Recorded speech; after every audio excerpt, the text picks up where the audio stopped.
أعوذ بالله من الشيطان الرجيم. بسم الله الرحمن الرحيم. يوم لا ينفع مال ولا بنون إلا من أتى الله بقلب سليم. وقال تعالى: قل للمؤمنين يغضوا من أبصارهم ويحفظوا فروجهم. صدق اللہ مولانا العظیم. معزز و مکرم سامعین کرام اور عزیز طلبہ کرام،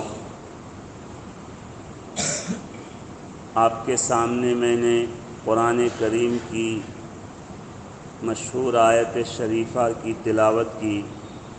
اللہ تبارک و تعالی فرماتے ہیں کہ قیامت کے دن انسان کے جو دنیاوی اسباب ہیں یہ فائدہ مند نہیں ہوں گے.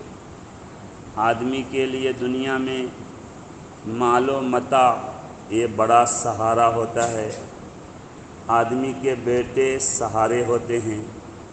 تو اللہ تعالیٰ فرماتے ہیں کہ اس دن نہ مال فائدہ مند ہوگا، نہ بنون اور بیٹے فائدہ مند ہوں گے. اس دن صرف قلب سلیم فائدہ مند ہوگا، جو اللہ کے پاس سلامتی والا دل لے کر پہنچے گا. ایسا دل لے کر پہنچے گا جس دل میں کوئی گندگی نہ ہو، جو دل صاف ستھرا ہو، وہ دل وہاں کام دینے والا ہے. اب بات رہی کہ دل صاف ستھرا کیسے رہے گا، اس کے لیے کیا کرنا پڑے گا، دل کس طرح سے گندا ہوتا ہے. تو دل کا ایک مضبوط کنیکشن آنکھ کے ساتھ ہے. اسی وجہ سے قرآن کریم کو دیکھ کر پڑھنے کی مستقل فضیلت ہے. قرآن کریم کی زبانی تلاوت کریں گے تو بھی ثواب ملے گا، لیکن قرآن دیکھنے کا بھی ایک ثواب اور اجر ہے، چونکہ اس دیکھنے کی وجہ سے دل میں ایک نور پیدا ہوگا. آنکھ دیکھے گی مگر اس کا نور اور اس کی روشنی دل میں پڑے گی. اسی وجہ سے اللہ کا گھر کعبۃ اللہ کو دیکھنے کی فضیلت ہے. یہ آدمی اگر کعبہ کے سامنے بیٹھ کر کچھ بھی نہ کرے، کوئی تسبیح نہ پڑھے، ذکر نہ کرے، تلاوت نہ کرے، صرف کعبہ کو دیکھتا رہے تو بھی ان کو ثواب ملے گا. اللہ کی ان پر خاص رحمتیں نازل ہوں گی. کیوں؟ اس لیے کہ اس دیکھنے کی وجہ سے اس کے دل میں روشنی پیدا ہوگی، دل میں نور پیدا ہوگا. اور جب انسان کا دل نورانی بن جائے گا تو انسان کے لیے ہر نیک کام کرنا آسان ہوگا، ہر گناہ سے بچنا آسان ہوگا. تو دل کا ایک مضبوط کنیکشن آنکھ کے ساتھ ہے.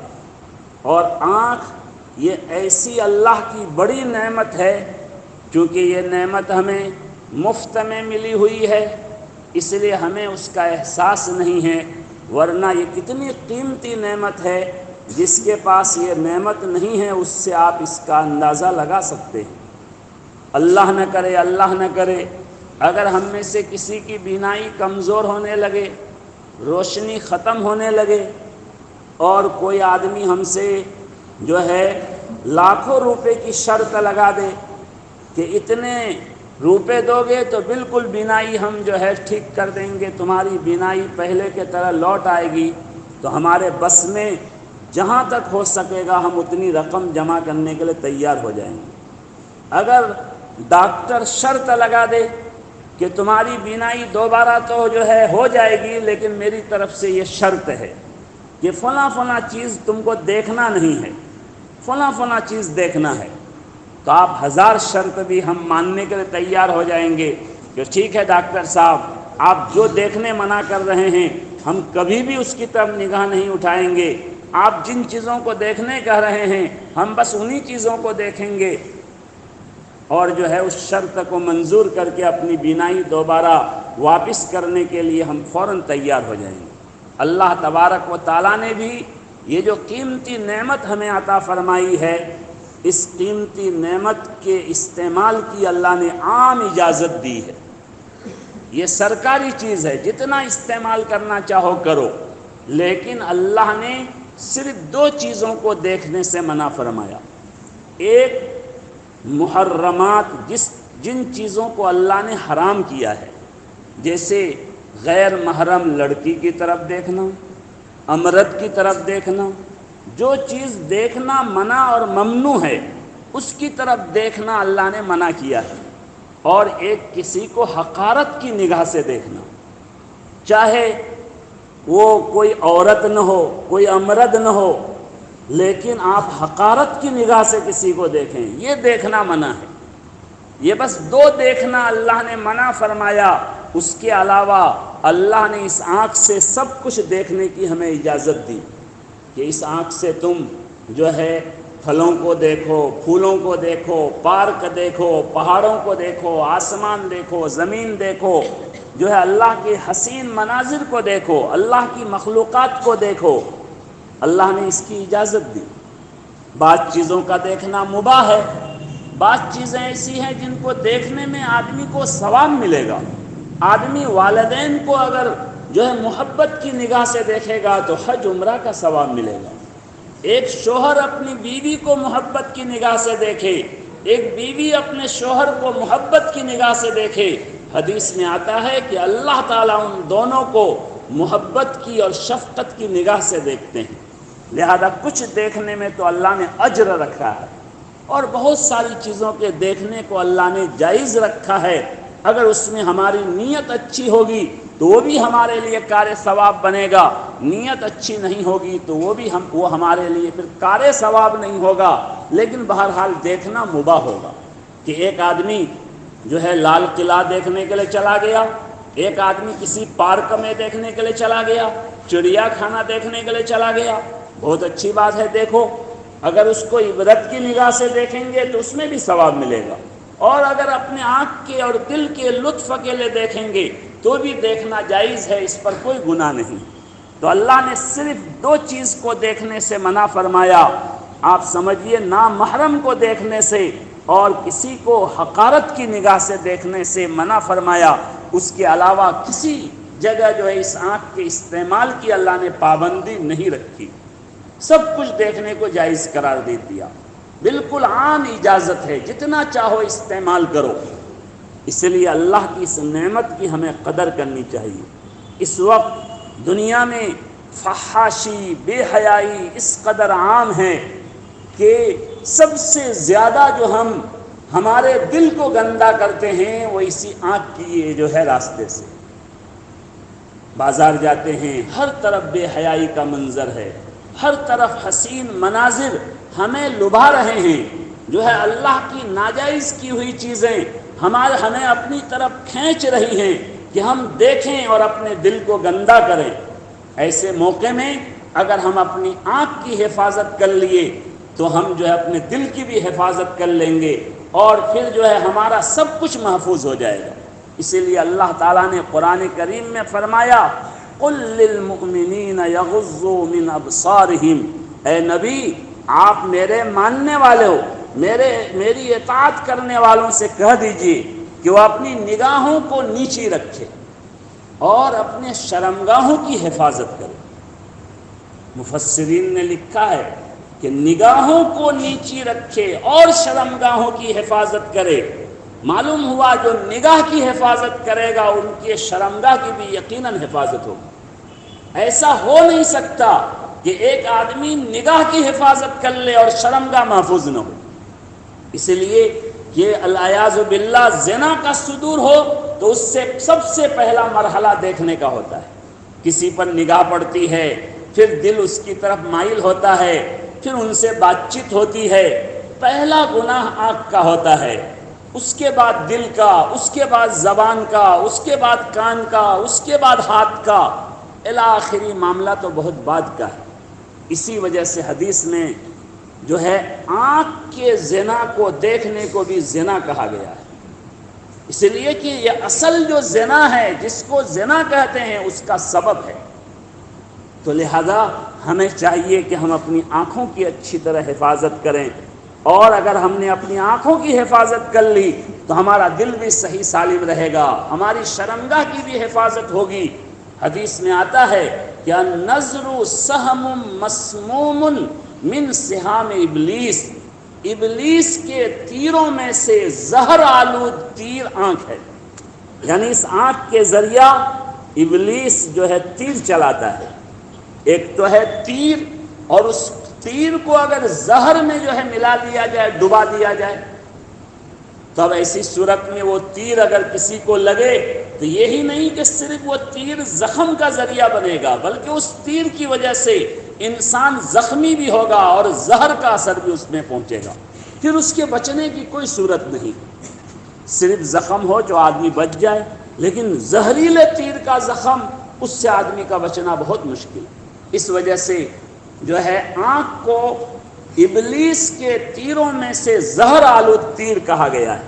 اسی لیے ہم جوانوں کو، نوجوانوں کو اپنے آنکھوں کی حفاظت کی ہر ممکن کوشش کرنی چاہیے کہ ہم اگر اپنی آنکھوں کی حفاظت کر لیے تو ہم کامیاب۔ چنانچہ تاریخ کی کتابوں میں بعض روایتوں میں واقعہ ہے کہ حضرت عمر رضی اللہ عنہ کے زمانے میں حضرت ابو عبیدہ ابن جراح رضی اللہ تعالیٰ عنہ جو ملک شام کے گورنر تھے، ملک شام کے جو فاتح تھے، انہوں نے ایک قلعہ کا محاصرہ کر رکھا تھا۔ اس قلعہ کا جو سردار تھا، اس سردار تک پہنچنے کے لیے قلعہ کے دونوں جانب بہت ساری دکانیں تھیں، بازار لگتی تھی۔ یہ حضرات بہت دنوں سے قلعہ کا محاصرہ کیے ہوئے تھے، لیکن وہ لوگ نہ قلعہ کھولنے کے لیے تیار تھے، نہ ہتھیار ڈالنے کے لیے تیار تھے، باہر نکل کر مقابلہ بھی نہیں کرنا چاہ رہے تھے اور ہتھیار ڈالنے کے لیے بھی تیار نہیں تھے۔ اچانک ان کی اندر میں کیا میٹنگ ہوئی، حضرت ابو عبیدہ ابن جراح کو انہوں نے خبر دی کہ ہم ہار ماننے کے لیے تیار ہیں، ہتھیار ڈالنے کے لیے تیار ہیں، آپ حضرات کے لیے ہم قلعہ کا دروازہ کھول رہے ہیں، اور جو ہے آپ ہمارے شاہی دربار تک بالکل پہنچ جائیے اور ہم مصالحت کی گفتگو کریں گے، آپ جیسا کہیں گے ہم مانیں گے۔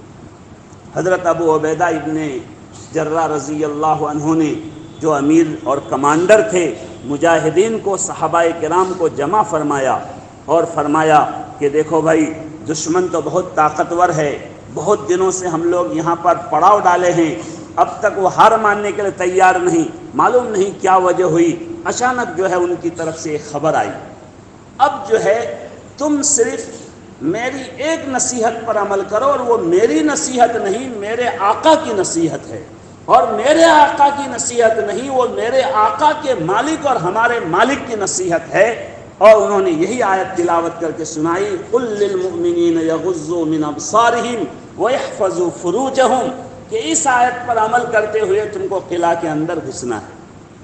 اس لیے کہ حدیث میں آتا ہے اتقوا من فراست المومن فإنہ ینظر بنور اللہ، مومن کی فراست اور سمجھداری سے بچو، ڈرو، اس لیے کہ وہ اللہ کے نور سے دیکھتا ہے۔ حضرت ابو عبیدہ ابن جراح رضی اللہ عنہ بھانپ لیے تھے یا کشف ہو گیا تھا کہ دشمن کی پلان کیا ہے۔ ان کی پلان یہ تھی، انہوں نے جو ہے تمام عیسائی لڑکیوں کو جو ہے بازار میں دونوں جانب دکانوں میں بیٹھا دیے تھے، اور ان سے انہوں نے کہہ دیا تھا کہ مسلمان بہت دنوں سے آ کے یہاں پر پڑاؤ ڈالے ہوئے ہیں، بہت دنوں سے بیوی سے الگ ہیں، تم جو ہے پوری تیاری کے ساتھ بن سنور کر جو ہے دکانوں میں کھڑی رہو، اور اگر یہ فاتح قوم جب فتح کے ساتھ اور جو ہے اندر داخل ہوگی اور تم کو چھیڑ خانی کرنا چاہے تو تم بالکل منع مت کرنا، بلکہ تم ان کو اپنی طرف لبھانا۔ اور ان کی پلاننگ تھی کہ یہ ان لڑکیوں اور حسیناؤں میں جیسی مشغول ہوں گے، ہمارا جو لشکر ہے ان پر فوراً حملہ کر دے۔ چنانچہ جو ہے تمام لڑکیاں بالکل تیار دکانوں کے سامنے بن سنور کر کھڑی رہی، اور مجاہدین کی جماعت اپنے امیر کی اس نصیحت پر کہ جو ہے اپنی نگاہوں کو نیچی کر کے چلے جاؤ، سب لوگ نگاہوں کو نیچی کر کے بالکل جو ہے پورے بازار کو پار کر گئے، کسی نے نگاہ اٹھا کر بھی نہیں دیکھی۔ اس منظر کو دیکھ کر جو ہے وہاں کے بے شمار لوگوں نے اسلام قبول کیا کہ یہ کیسی جماعت ہے، اتنے دن سے گھروں سے دور ہیں، لیکن اتنے بن سنور کر لڑکیاں کھڑی ہیں، انہوں نے کسی کی طرف نگاہ اٹھا کر بھی نہیں دیکھی۔ چنانچہ اس کی وجہ سے ایسا رعب طاری ہوا کہ وہ جو ہتھیار ڈالنا پڑا، حالانکہ ان کا اصل مقصد ہتھیار ڈالنا نہیں تھا، اور مسلمانوں کو وہ قلعہ فتح ہوا اور وہاں کے اکثر لوگ اسلام اور ایمان کی دولت سے سرفراز ہوئے۔ اسی لیے یہ آیت شریفہ بہت قیمتی آیت شریفہ ہے ہم سب کے لیے۔ اس وقت کے جو دنیا کے حالات ہیں، جو باہر فحاشی اور جو ہے عریانیت ہے، بے حجابی کا ماحول ہے، اس ماحول میں اگر ہم نے اپنی نگاہوں کی حفاظت کر لی تو ہم کامیاب ہیں۔